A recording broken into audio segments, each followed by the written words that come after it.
Good morning. Welcome to the First Unitarian Church of Chicago online worship. I am Grace Latibodiere Williams, a member of this congregation. I serve on the Board of Trustees as Vice President, and I am Chair of our Good Relations Committee. I'm glad to serve as your worship associate today. We are a Unitarian Universalist congregation, a community of children, youth, and adults, a people of many beliefs and traditions, bound not by the specific list of things we believe, but the values we share and the mission to grow our souls and heal the world. Whether you are joining us for the first time or you've worshiped with us thousands of times, you are welcome here. Whether you believe in God some of the time, all of the time, or none of the time, you are welcome here. No matter how much money is in your pocket, no matter if you have a PhD, a GED, or no degree, you belong here. We are a people of many races and beliefs. We are a people of many genders and sexual orientations. All of you is sacred. All of you is welcome. You belong here. I invite you now to be present to this moment. Let us enter into this service together as the prelude begins.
At night in the sanctuary, It seems at first like there's nothing to hear, that it's just silent. But when I sit in the silence, sound begins to emerge from it. The hum of air moving, traffic sounds from the street outside filtered in, the sound of my own breath, the way my voice echoes off the walls, and I can hear a little bit of it coming back even after I stop speaking. Where at first I walked into this room and I thought I knew everything there was to know about what was happening here. The longer and closer I pay attention, the more I can hear is going on.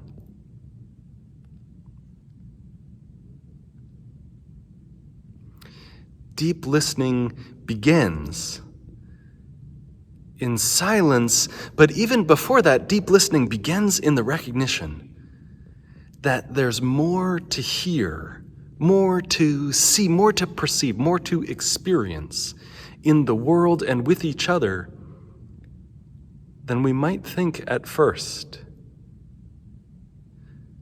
To learn this lesson a little bit better than in darkness and silence, come on with me on a sunny day. We'll light our chalice over in the quad at the University of Chicago with a little help. So on a much nicer and sunnier day, I came out for a walk with Pilot. Yeah, you. Hey, buddy. What do you see and smell and hear? If you've ever thought that when you go out into the world, you look really closely and you see everything that there is to see, take a walk with a dog, even if you're not a dog person, because what he sees and experiences and perceives as we're out here is so radically different from what I do. So Pilot's nose is binocular. Show everybody your nose. Just like our hearing is binocular, you can hear is something louder on one side than the other.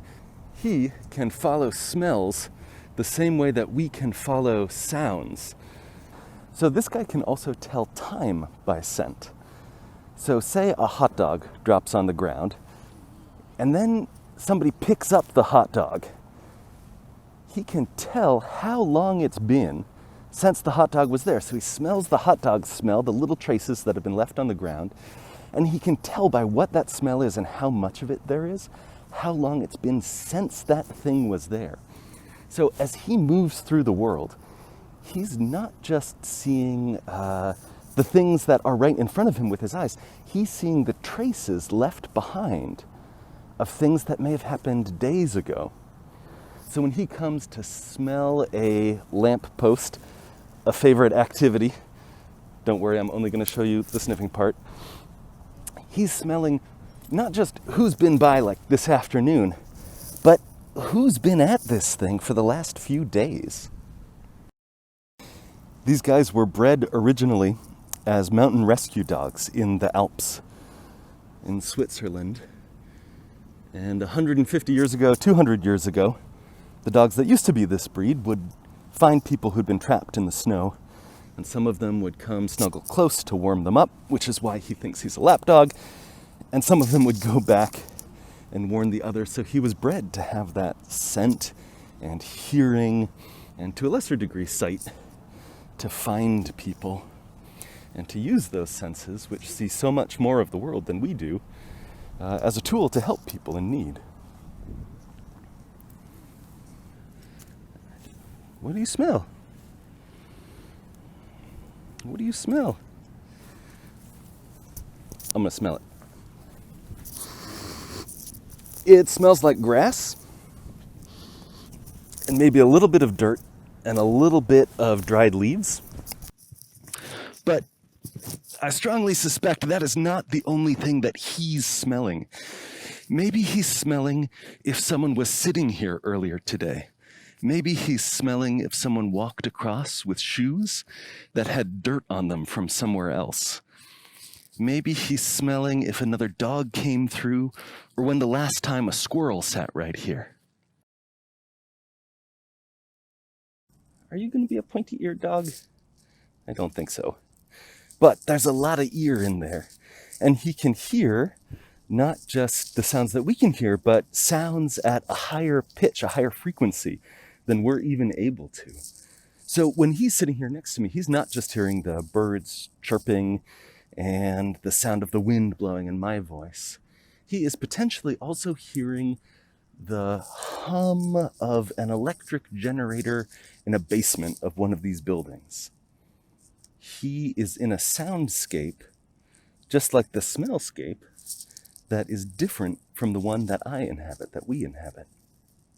One of the things this guy reminds me is there is always more to discover than what I think's going on, more to pay attention to than the things that first strike me when I'm in a place. It's a continual reminder to listen deeply.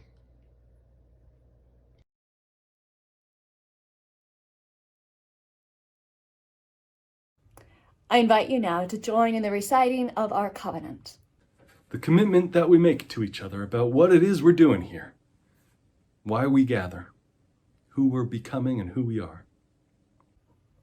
Love is the spirit of this church, and service is law. This is our great covenant.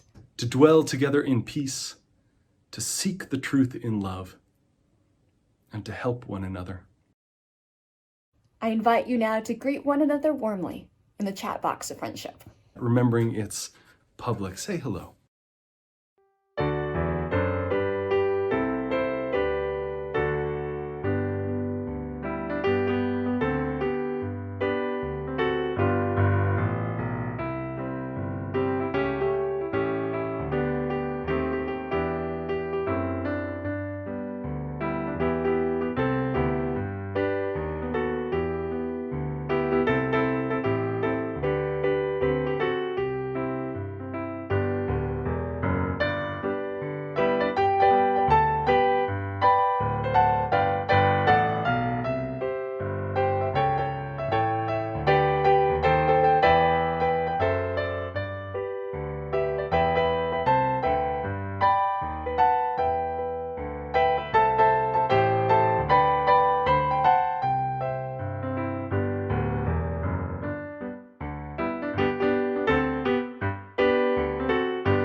Good morning. At this time, please have those who are young and young at heart join us for a time for all ages. Thank you.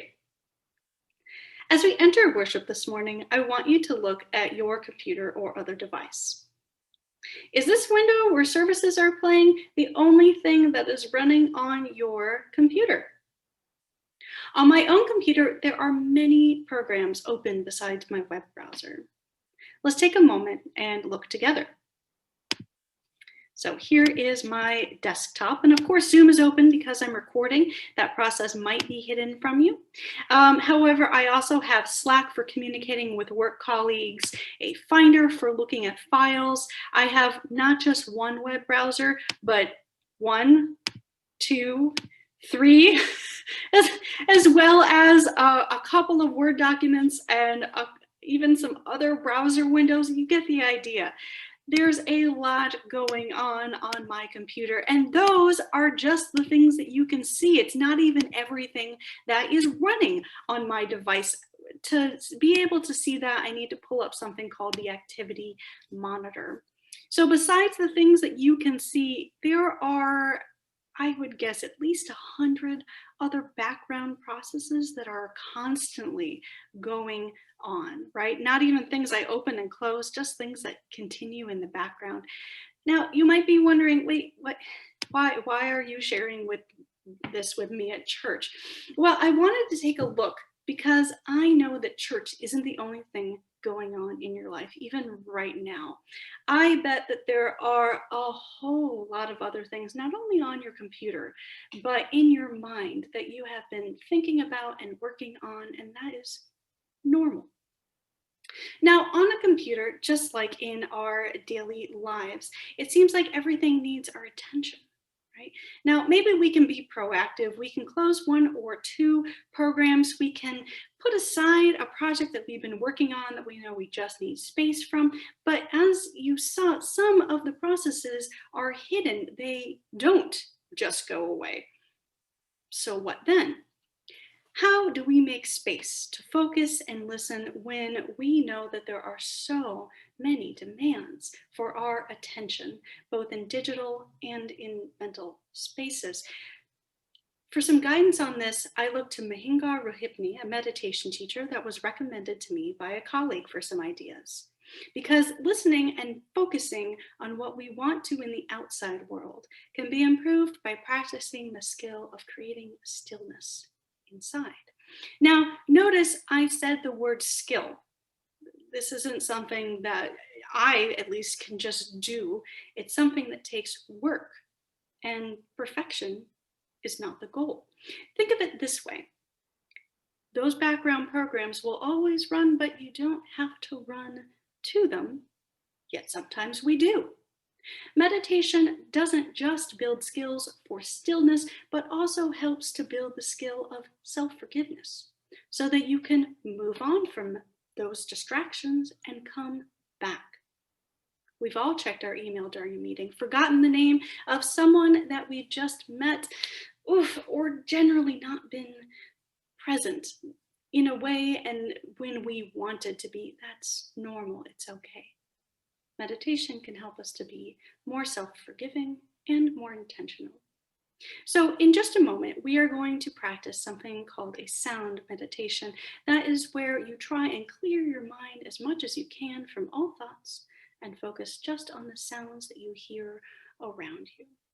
If you lose that focus, you find yourself thinking about a song stuck in your head or about other tasks that you need to get done, that's okay. Just try and refocus on the sound and come back. I'm going to be doing this meditation with you this morning, and just so you can see that you're not alone in going back and forth between the things that your mind focuses on and what you would like to focus on, I'm going to be putting up a finger each time that happens for me. And I invite anyone who wants to please go ahead, whether this is inside your comfort zone or maybe even a little bit outside of that, please try it out. Join with me. You will know that the meditation has begun when you hear a chime sound. I'm going to set a timer. We're going to sit in silence together and practice that meditation for 2 minutes. At this time, I invite you to close your eyes, soften your gaze as we enter together into the space of meditation for 2 minutes.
With that sound, our sound meditation has ended.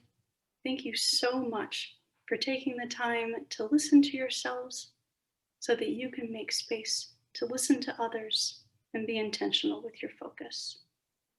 Namaste.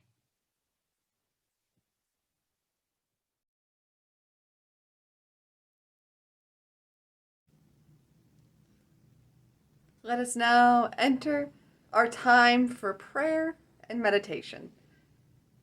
Our words for meditation today come from the Reverend Angela Herrera, titled, How It Is. When the singing bowl signals the end of meditation, inevitably my mind has just come back, not from deep stillness or enlightenment, but from the repetitive wanderings into trifles, so that after I've daydreamed about telling someone off, or going somewhere else, or losing someone close, just when I've caught myself and gently guided my mind back to focus, ding, it's over, and I think, again, I missed it, again. Then the piano picks up, and the church people gently come forward to light their candles. The other day, I closed my eyes as the people rose, heard the creak of pews and movement down the aisles, sensed the heat of a quiet crowd passing near me like a great migration, their sweeping and shuffling towards the candles, each person carrying a private burden. Some of these the minister knows. Watching from the pulpit, she knows which flames are lit by those consumed with the same diagnosis of misfortune, the same self-hatred or need for forgiveness or prayer for improvement. There is nothing new under the sun, and she wishes she could tell the people how much they have in common, how human they are, how beloved they are, each one a child of the Holy Source. We are all gathered here today, united by our human experience. We carry into this space our hopes, our grief, our prayers, each uniquely our own, and at the same time, shared by so many others, who are all watching this service with us right now. While we have not yet been able to re-enter our space, to hear the adjusting of our chairs, the flipping pages of our hymnals, the voices of names spoken aloud in our sanctuary, all of us are still here. All of us are still connected. I invite us, through this web of connection, to share in the chat any prayer requests we want to be lifted up in the love and care of our church community. If you feel so moved, you may read aloud the prayer requests as they appear in the chat, allowing yourself to hear the prayers echo throughout the sanctuary of your home, just as we would hear them all together in our church.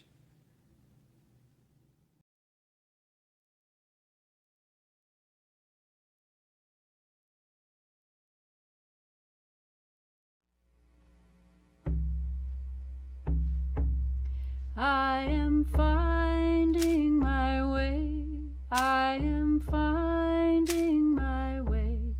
I am finding my way back to now.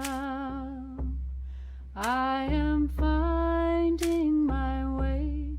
I am finding my way.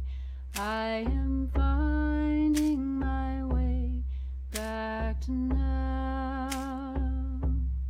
I am finding my way. I am finding my way. I am finding my way back to now.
had the chance earlier this week to spend some time speaking with Barbara Randolph, our member here who is one of our circle keepers, the facilitators of the peace circles, as well as the organizer, the convener of our Soul Matters Sharing Circle, the small group that's met for a number of years now, reforms each fall, and meets monthly through the year for deep sharing and deep listening, the way that the lives and the experience of participants intersects with different big themes each month.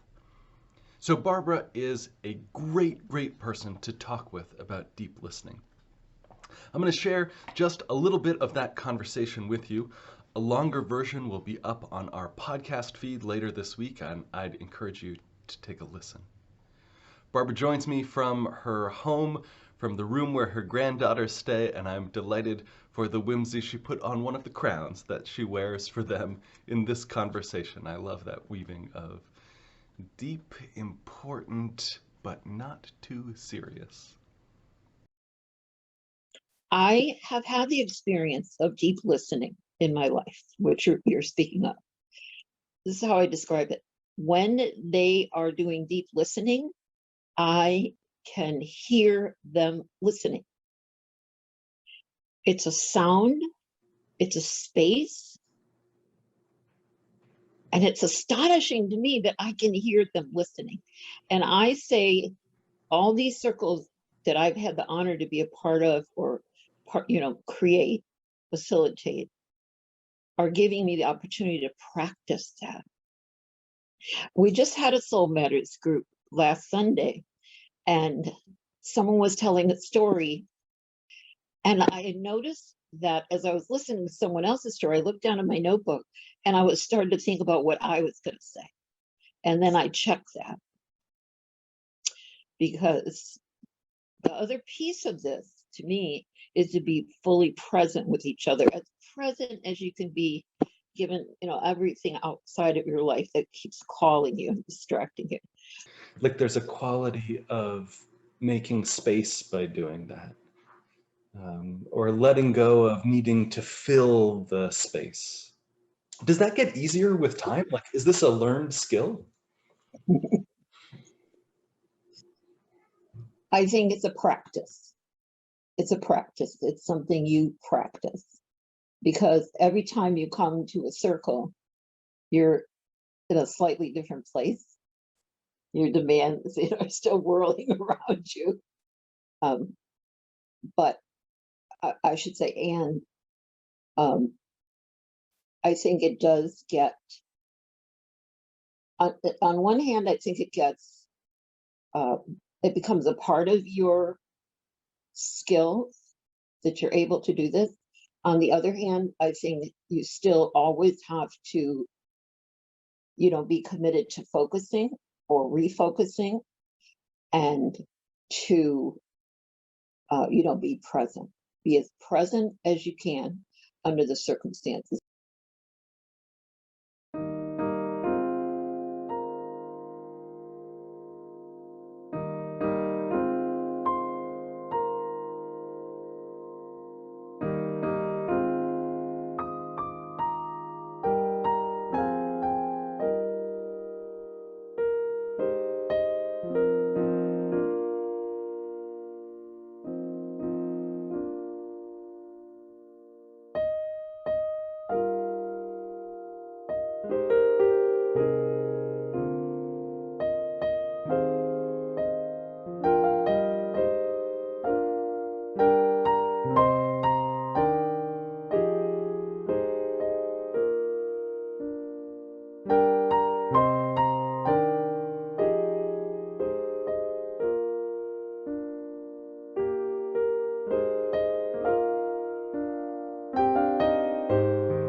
a longtime AA member, told me the story once about sharing his 5th step with his sponsor.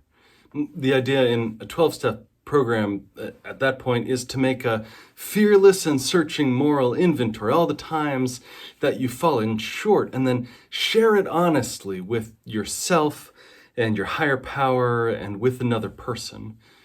And all this is not meant as punishment or humiliation. This isn't confession.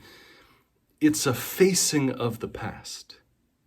It's a facing of yourself. It's a rigorous practice of being honest with who you are and who you've been and where you've come from. Can't go forward without that. So my friend sat down with his sponsor at the dining room table across from each other with 5 or 10 typewritten pages in front of him. And he started talking what he had done and what he hadn't done in the grip of the addiction. And sometimes he wept, and sometimes it was hard to say the words out loud that were on the page. And sometimes he didn't recognize the person who had done those things, who was him. And sometimes he did. And through all of this, his sponsor, this other man, sits across the table from him, listening, watching, nodding sometimes with eyes closed. An hour or more of this, on and on, page after page.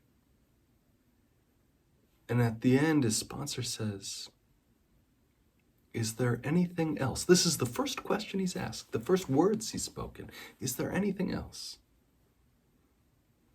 And then in the silence of a subtle shake of the head, he smiled and made a deep eye contact and said, "Okay, you're a person, not more, not less." This is listening into speech. It's a making of space for the whole and honest and difficult and complicated story to come out. Space enough to hold all of it without resolution, without moral. Space enough for the shy soul to emerge, that deep, real self. When you speak to me about your deepest questions, says one author, you don't want to be fixed or saved. Not when you speak to me about your deepest questions and struggles. You're not saying them to me in order for me to resolve them for you. You're not unburdening your spirit in order that I give you the solution to that problem. When you speak to me about your deepest questions, you don't want to be fixed or saved. You want to be seen and heard, to have your truth acknowledged and honored, taken seriously. And this kind of listening into speech is, of course, not just for the worst and most difficult things, but for soul stories. A lot of the time, we tell ego stories instead of soul stories, which is not necessarily a bad thing. It's just not the sort of thing that we're gathered in church, in this community, to work on. Ego stories. Stories told for the sake of self-promotion. When you apply for a job, that is not the time to unburden yourself of your deepest stories you rarely tell. That's the time to tell an ego story. Focus on life's high spots when you've been successful and affirmed, and show how you are in control and in charge of your life. Ego stories like that are linear stories of continuity and consistency. stories with a resolution. I used to tell people when I worked in the corporate world and would talk to people who were looking at moving to a new position, changing to a different team, I would say, tell the story of your career as if every single step was an inevitable and perfect trajectory leading to this next job. And of course, that's not how careers work for the most part. That's not how lives work. But that's an ego story. Highly crafted stories that leave out highly important things, which are always told in prose and sometimes involve numbers and do not sustain us in times of suffering. Your resume is not a consolation when you're mourning the death of a loved one. These are the stories we tell at a party when someone says, "What do you do?" Zhuangzi, the Taoist philosopher 2.5 millennia ago, puts this, he has this epigram, he says, "Produce, get results, make money, make friends, make changes, or you will die of despair."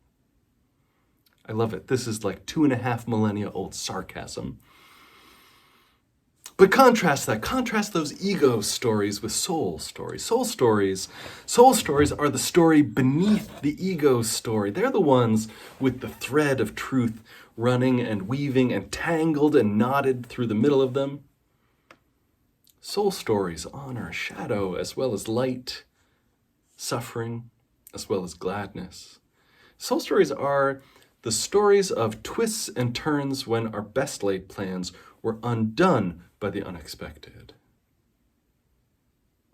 Soul stories let you integrate the fragments into the whole of yourself, rather than denying those pieces of you and your life. Soul stories are unafraid of change and fear and loss and failure and shame and mystery and passion and ecstasy. We tell them sometimes in poetry and music and art. They're the stories we hang on to in the hardest times. They're the stories we want the people we love the most to know. They're the stories that we relive at 3 a.m. or when we're dying. They're the stories that feel vulnerable. And this is a concept from Parker Palmer, the Quaker teacher, this distinction of ego and soul stories. But it's true for us too. A friend reminded me that Unitarian Universalism is about connection. And we're a religion that sees people struggling, not against our own sinful souls, but against a shallow and frantic and materialistic world that is all too often disconnecting us from our deepest selves, disconnecting us from life's gifts, disconnecting us from needs greater than our own.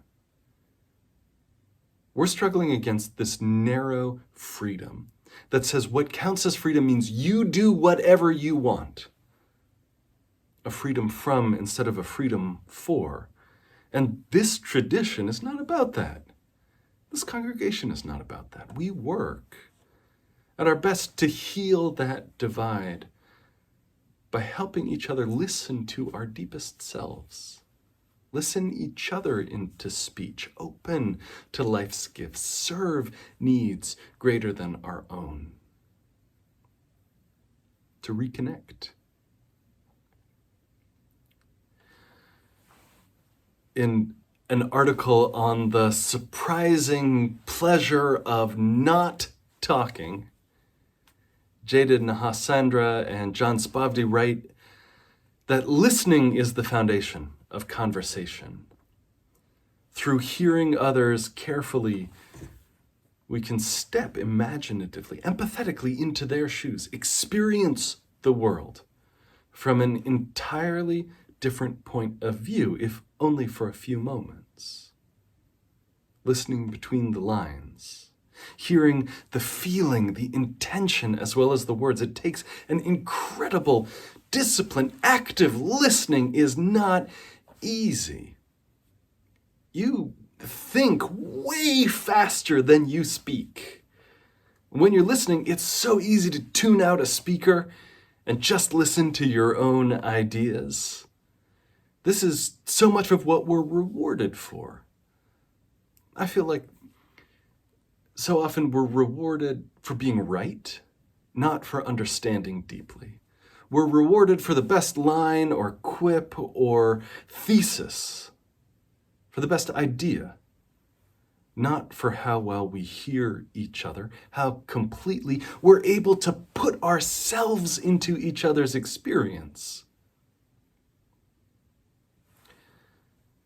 It's easy to tune a speaker out and turn over your own ideas. Ask yourself instead how the person speaking feels about the subject. Look at their body language, their expressions. Note the words, the nonverbal signals, and then notice which of those words trigger reactions inside you automatically. When are you reacting merely because a speaker used a certain word? Listen. Are they using it the same way you are? And if you aren't sure, ask for clarification rather than arguing about what it means. It's hard though, because when you listen deeply to others, and this is my experience in leading small groups and the Soul Matters groups here, you may very well find yourself without anything clever or moving to say when your turn comes around. Doing peace circles, when I went to the training a year and a half ago now with our other peace circle leaders here in the congregation, I felt that as the talking piece moved around the circle, and one after another, people shared deeply and vulnerably, and I turned the whole of myself to listening. I realized when the talking piece came to the person next to me, I didn't have the slightest clue what I was going to say in the circle. And that's a hard thing for a person who's used to knowing what to say and having something to say. For a person probably like you, too, ready with words to add. But that lack of preparation is a blessing, because it gives you access to spontaneous and heartfelt words. So slow yourself down in conversation and watch gently when your focus comes off of them and back into you again. Trust yourself that there is time and space in you to think and turn over and process and analyze everything that's being said, but in the moment instead. Set that down and return yourself to listening again. Deep listening is a spiritual practice, in part because the nature of our minds is to be in motion. Our brains are wiggly things, like little ones who just want to stay constantly moving and move away and bring the attention away from the wholeness of the person that you're engaged with, back to ourselves again, back to our own thoughts or reactions or guilt or shame, all of these traps that keep us stuck inside us instead of engaged with each other. Van Ogden Vogt, minister here many years ago, said that part of the work of church is to become a person among people. That encounter requires deep listening, requires the practice, the intention of a deep engagement with the other person. Otherwise, you become a person in a room full of shadows, in a room full of people who are somehow less real and whole and complete and broken than you are. But the work is to become a person among people, not to become a person all by yourself. The Jewish philosopher Martin Buber put it a different way. He talked about that sort of relationship as treating the other person whole and holy. He said That for him, what God is, what the substance of the holy is literally that thing that happens between two people who encounter each other in that way. It's a practice, gently to bring your attention back again to your listening, and to be easy with yourself while you do it, and to look at that worry about what you're going to say next and just gently set it down and return to them again. Return to all those things in them that there are to hear and discover if only we pay attention with all of our being and ourselves that we can bring. And then you lose it and find it again and again and again. Amen.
We are to each other the listeners into speech. We are the space makers. We are the door openers. We are the inviters, each to the other, to become people among people. Not maybe in every moment, not maybe when you're pouring a cup of coffee after the service, not maybe on Zoom coffee hour as the best time for a deep and holy silence. But then again, maybe so. Soul stories blossom in their own time. Best to be prepared. Go in peace, and amen.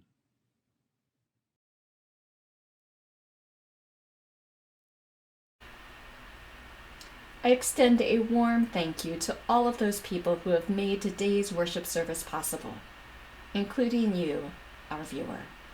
Thank you for joining us for our online worship. Thank you as well to all of the members and friends of the First Unitarian Church of Chicago who support the church through their gifts of time and treasure, through one-time donations or ongoing pledges to the life of the church.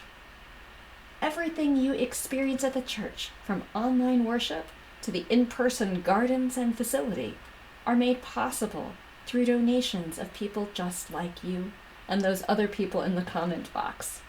We receive no outside funding from other organizations nor higher ecclesiastical bodies. Everything you see here is made possible by members and friends, and I hope we can count you among them. Please consider making a pledge to the church. That's an annual commitment that can be paid off in monthly installments, quarterly, or on a one-time basis. Otherwise, I ask you to give a one-time donation as generously as you are able. I send my warm thanks to all of the support in terms of time, talent, treasure, and love that comes together to make this church community possible. Thank you.